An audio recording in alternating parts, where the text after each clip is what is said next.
Bos perusahaan ekspedisi terkemuka di Indonesia Johari Zain, resmi menjadi seorang mualaf usai bertemu wanita muslimah sebagai pendamping hidupnya. Johari Zain ini sekarang menjadi seorang muslim yang taat dan bertekad membangun 99 masjid. Tekadnya membangun 99 masjid itu sudah muncul sejak dirinya resmi menjadi mualaf. Johari berniat menunjukkan persembahan kepada Allah Subhanahu wa Ta'ala, yakni Sang Pencipta, sebagai bentuk cintanya terhadap Islam. Apa yang bisa kita lakukan untuk Allah dan kita juga tahu tidak pernah cukup. Rezeki yang kita terima itu luar biasa banyak. Tapi alangkah baiknya kalau kita bisa mempunyai program persembahan untuk Yang Maha Kuasa, yang menciptakan kita, kata Johari Zain. Ide itu sempat tercetus saat dirinya berkesempatan umrah ke Tanah Suci Makkah. Di sana dia berdoa kepada Allah Subhanahu wa Ta'ala seraya memohon agar diizinkan membangun sebuah masjid. Namun, dia justru mendapatkan jawaban untuk membangun 99 masjid. Jadi kepikiranlah waktu itu setelah umroh, haji, dan sebagainya. Saya alhamdulillah beberapa kali bisa umroh. Jadi, salah satu kali saya ke sana itu saya minta sama Allah, kalau boleh izinkan saya bangun satu saja masjid.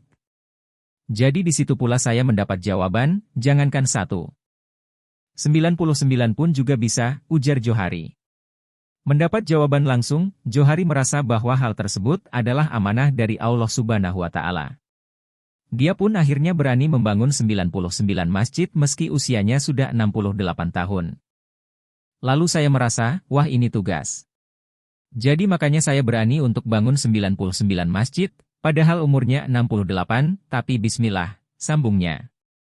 Johari Zain juga mendirikan beberapa perusahaan startup sebagai bisnis barunya.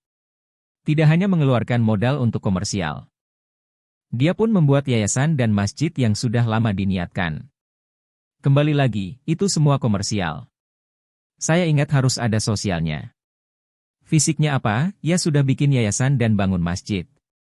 Alhamdulillah sudah 2 masjid yang sudah kita bangun, masih rencana bangun yang ketiga, ujar Johari.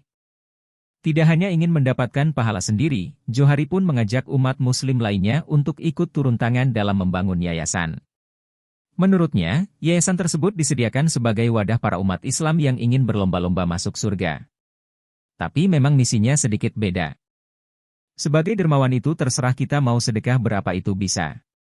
Membangun yayasan itu bukan tergantung kita, tergantung orang-orang. Ini adalah jembatan untuk masuk surga misalnya, tapi masa saya masuk surga sendiri? Saya harus nawar-nawarin, ungkap Johari. Di sisi lain, anggota keluarga pun berperan penting dalam kesuksesannya.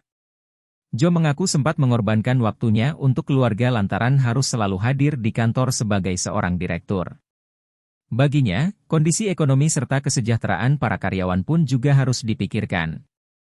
Bagi saya, ketika saya menjadi direktur, keluarga saya itu semua karyawan saya.